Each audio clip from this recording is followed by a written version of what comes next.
서울 아파트 평균 전셋값이 6억 8천만 원을 찍었습니다. 역대 최고입니다. 그런데 지방에서는 전세가율이 매매가의 85%를 넘기는 곳이 수두룩합니다. 같은 나라 같은 시간대에 서울은 전세를 구하지 못해서 난리고 지방은 전세금을 돌려받지 못해서 난리인 겁니다. 이게 왜 여러분한테 중요하냐면 지금 전세 살고 계신 분이든 전세를 놓고 계신 집주인이든 이 두 가지 폭탄 중 하나는 반드시 여러분과 관련이 있기 때문입니다. 오늘 영상 끝까지 보시면 내 전세금이 안전한지 확인하는 방법과 하반기에 반드시 피해야 할 계약 유형을 정확히 아실 수 있습니다. 모르면 당합니다. 지금부터 집중하십시오. 이게 어떻게 된 건지 보겠습니다. 서울 전세 시장부터 먼저 보겠습니다. KB부동산 4월 기준으로 서울 아파트 평균 전세 가격이 6억 8,147만 원을 찍었습니다. 통계 집계 이래 최고치입니다. 중위값도 6억 원을 넘어섰고요. 그런데 이게 단순히 숫자가 올라간 게 아닙니다. 진짜 문제는 매물 자체가 사라지고 있다는 겁니다. 아실 기준으로 서울 아파트 전월세 매물이 올해 1월 4만 4천 건에서 4월 3만 건으로 32%가 줄었습니다. 3,830가구짜리 대단지에 전세 매물이 달랑 2건이라는 보도까지 나왔습니다. 왜 이렇게 매물이 사라졌느냐? 원인은 세 가지가 동시에 작동하고 있습니다. 첫 번째, 실거주 의무 때문입니다. 지금 서울 전역과 경기 12곳에서 아파트를 사면 2년 이상 실거주를 해야 합니다. 집을 사놓고 전세를 놓을 수가 없는 겁니다. 그러니까 새로운 전세 물건이 시장에 나올 수가 없는 구조입니다. 두 번째, 다주택자 양도세 중과 유예가 5월 9일에 종료됩니다. 이게 뭔 뜻이냐면 다주택자들이 양도세 부담이 커지기 전에 매도를 서두르고 있는데 집을 팔려면 세입자를 내보내야 하거든요. 지금 집 팔아야 하니 나가주세요 하면서 이사비에 위로금까지 주는 집주인들이 나오고 있습니다. 세입자가 나가면 그 전세 매물은 시장에서 사라지는 겁니다. 세 번째, 빌라 공급이 무너졌습니다. 서울 빌라 연간 공급량이 과거 3만 가구에서 2025에서 2026년에는 4에서 5천 가구로 83%가 급감했습니다. 전세 사기 이후에 빌라 기피가 심해지면서 아파트로 수요가 몰리고 빌라 건축도 멈춘 겁니다. 아파트 전세가 없으니 빌라 전세로 밀려가는데 빌라 전세도 없는 겁니다. 여기에 네 번째가 있습니다. 입주 물량 절벽입니다. 부동산 알릴 일사에 따르면 2026년 서울 아파트 입주 물량은 2만 9천 가구입니다. 작년 4만 2천 가구에서 31%가 줄어든 겁니다. 그런데 이게 끝이 아닙니다. 2027에서 2028년에는 더 줄어듭니다. 과거 착공 감소의 결과가 지금 입주 절벽으로 나타나고 있는 건데 이건 단기간에 되돌릴 수가 없습니다. 새 아파트가 안 들어오니까 새 전세 물건도 안 나오는 겁니다. 식당에 자리가 100개인데 손님이 200명이면 가격을 올려도 사람이 옵니다. 지금 서울 전세 시장이 이 상황입니다. 그리고 전문가들 사이에서 나오는 경고가 하나 더 있습니다. 일기 신도시 재건축이 본격화되면 분당 일산 평촌 3번 중동에서 이주 수요가 기존 거주자들이 재건축 기간 동안 살 집을 구해야 하니까 전세 수요가 폭발적으로 늘어나는 겁니다. 아직 본격 착공 단계에 들어간 곳은 많지 않지만 이게 현실화되면 지금보다 훨씬 더 심한 전세난이 올 수 있습니다.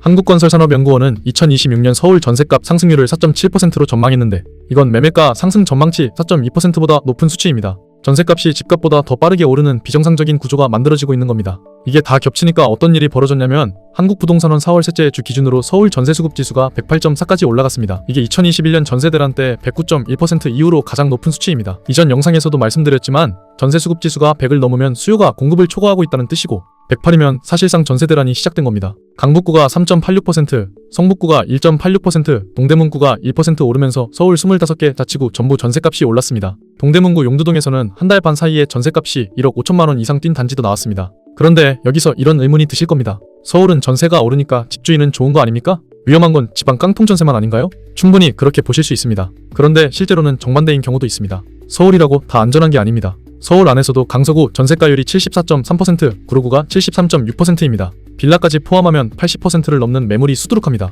서울 빌라 임대차 시장에서 월세 비중이 80%에 달하면서 전세 매물 자체가 극도로 희소해진 상태입니다. 이런 상황에서 보증금이 높은 빌라 전세를 잡으시면 서울에서도 깡통 전세 피해를 보실 수 있습니다. 그리고 집주인 입장에서도 마냥 좋은 게 아닙니다. HUG가 7월부터 기존 등록 임대사업자에게도 강화된 보증금 반환보증 가입 요건을 적용합니다. 지금까지는 신규 등록한 임대사업자만 대상이었는데 7월부터 모든 임대인에게 확대되는 겁니다. 보증 한도를 맞추지 못하는 집주인은 전세금 일부를 빼줘야 하는 상황에 처하게 됩니다. 우리은행 부동산리서치 랩장은 임대인들이 반전세나 월세로 전환하면서 빌라 시장의 전세 매물이 더 감소할 것이라고 분석했습니다. 전세 매물이 줄면 전세값이 더 오르고 전세값이 더 오르면 깡통전세 위험도 더 커지는 악순환이 시작되는 겁니다. 자, 그러면 지방은 어떤 상황인지 보겠습니다. 지방은 서울과 완전히 다른 종류의 폭탄이 깔려 있습니다. 한국부동산원 3월 기준으로 전세가율이 80%를 넘는 지역이 전국 20곳이나 됩니다. 전세가율 80%가 왜 위험하냐면요. 10억짜리 집에 전세가 8억이면 집주인 몫이 2억밖에 안 남는 겁니다. 집값이 조금만 떨어져도 전세금을 못 돌려주는 깡통이 되는 거죠. 가장 위험한 곳이 청주 서원구로 전세가율 85.5%입니다.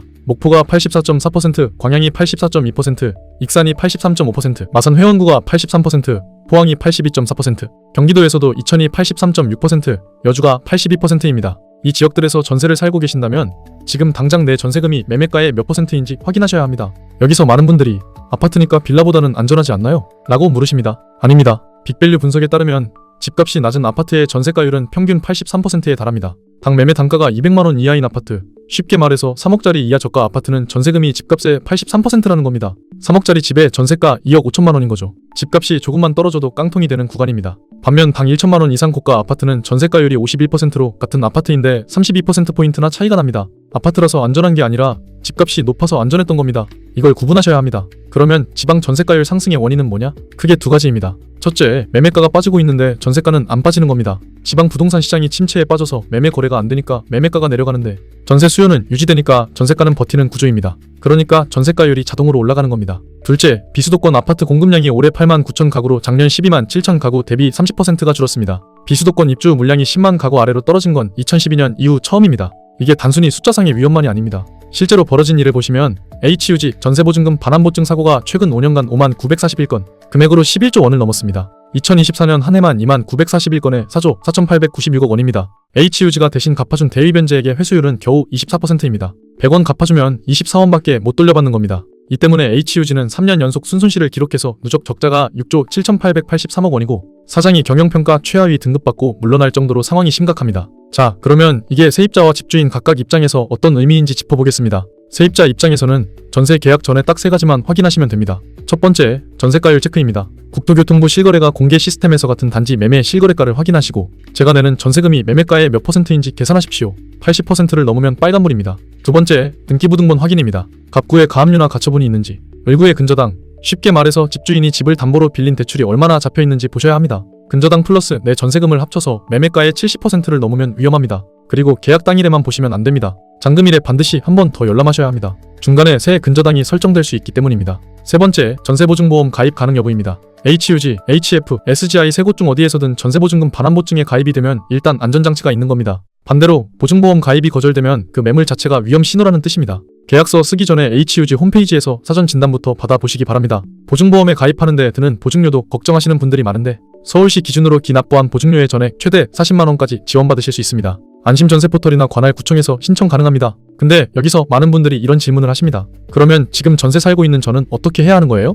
차라리 월세로 가는 게 나은 건가요? 좋은 질문입니다. 이건 숫자로 비교해보시면 답이 나옵니다. 서울에서 전세 4억짜리 집을 전세대출 80% 받아서 들어간다고 하면 대출 3억 2천만 원에 금리 4%를 적용하면 월 이자가 약 107만 원입니다. 내 돈 8천만 원이 들어가죠. 같은 조건에 집을 월세로 가면 보증금 3천만 원에 월세 약 100만 원 정도입니다. 내 돈 3천만 원만 있으면 됩니다. 월 부담은 비슷한데 내 돈 5천만 원의 차이가 생깁니다. 그런데 여기서 핵심은 이겁니다. 전세는 보증금 전액을 돌려받아야 하는 구조이고 월세는 보증금이 작아서 리스크가 적습니다. 전세가율이 80%를 넘는 지역에서 전세를 고집하시면 월 부담은 비슷한데 수억 원의 보증금 미만한 리스크를 안고 가시는 겁니다. 반대로 서울처럼 전세가율이 60% 미만이고 보증보험 가입이 가능한 매물이라면 전세가 훨씬 유리합니다. 결국 전세냐 월세냐가 아니라 이 매물이 안전한 전세인가를 먼저 판단하셔야 합니다. 집주인 입장에서도 조심하셔야 되는 부분이 있습니다. 7월부터 HUG 반환보증 강화 요건이 모든 등록임대사업자에게 적용됩니다. 지금 보증금을 높게 받아놓으신 분들은 새 임차인을 구할 때 보증 한도에 걸릴 수 있습니다.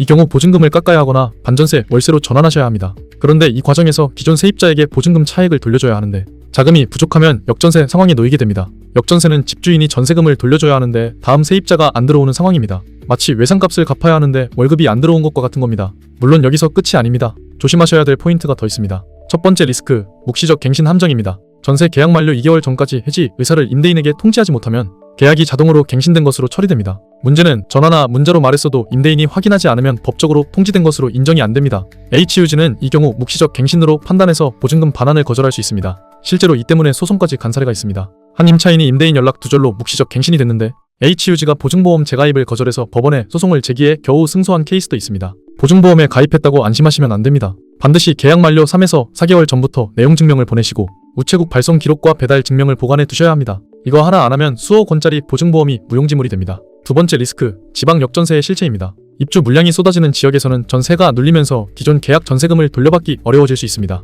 실제로 지방에서 매매가 1억 2,500만 원에서 3개월 만에 1억 1천만 원으로 밀린 곳에서 전세가율이 105%까지 올라간 사례가 보고됐습니다. 매매가보다 전세가가 더 높은 겁니다. 이런 매물은 싸게 나와도 절대 들어가시면 안 됩니다. 특히 3개월 거래 2건, 3년 거래 22건 수준으로 유동성이 극도로 약한 곳은 매도도 안 되는 구조이기 때문에 집주인이 보증금을 돌려줄 물리적 방법이 없습니다. 세 번째 리스크, 금리 변수입니다. 지금 한국은행 기준금리가 2.5%인데 추가 인하가 되면 전세 대출 금리도 내려가면서 전세 수요가 더 몰릴 수 있고 반대로 미국발 환율 불안이나 중동 전쟁 장기화로 금리를 못 내리면 월세 전환이 가속될 수 있습니다. 어느 쪽이든 전세 시장의 불안정성은 커지는 구조입니다. 참고로 전월세 상한제에 따라 계약 갱신 시 임대료 인상은 직전 계약의 5%로 제한되는데 현재 법정 전월세 전환율 상한은 4.5%입니다. 집주인이 전세를 월세로 바꾸려고 할 때 이 전환율을 기준으로 계산하셔야 합니다. 모르고 계시면 불리한 조건에 계약하실 수 있습니다. 하나만 더 말씀드리겠습니다. 계약서에 반드시 넣어야 할 특약이 있습니다. 계약일 이후 추가 근저당 설정 시 계약을 해제하고 보증금 전액을 즉시 반환한다. 이 한 줄이 여러분의 보증금을 지킬 수 있습니다. 집주인이 계약 이후에 추가로 대출을 받아 근저당을 잡으면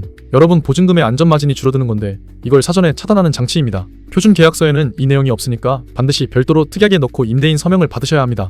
정리하겠습니다. 지금 전세 시장에서 벌어지고 있는 일은 두 가지입니다. 서울은 매물 실종으로 전세값이 역대 최고를 찍고 있고 지방은 전세가율 80% 초과 지역이 20곳으로 깡통전세 위험이 현실화되고 있습니다. 세입자든 집주인이든 양쪽 다 위험이 있는 겁니다. 시간축으로 정리하면 이렇습니다. 지금 당장은 서울 전세 매물 품귀가 심화되면서 전세값이 계속 오르고 지방은 전세가율이 위험 수준을 넘기는 곳이 확대되고 있습니다. 하반기에는 HUG 보증 요건 강화가 7월에 시행되면서 빌라 전세 매물이 더 줄어들고 다주택자 양도세 중과 부활로 매물 구조가 바뀝니다. 그리고 2027에서 2028년을 보면 입주 물량 절벽이 본격화되면서 전세난이 구조적으로 더 심해질 수 있습니다. 이 세 가지 시간축을 구분하셔야 합니다. 오늘 이것 하나만 기억해 주십시오. 전세 계약서에 도장 찍기 전에 전세가율 80% 이하인지 등기부등본에 과도한 근저당이 없는지 전세보증보험 가입이 가능한지 이 세 가지를 반드시 동시에 확인하십시오. 하나라도 통과하지 못하면 그 계약은 다시 생각하셔야 합니다. 이 부분 꼭 기억해 두시기 바랍니다. 부동산 정복하기 구독과 알림 설정 꼭 해 두시고요. 다음 영상에서 뵙겠습니다. 감사합니다.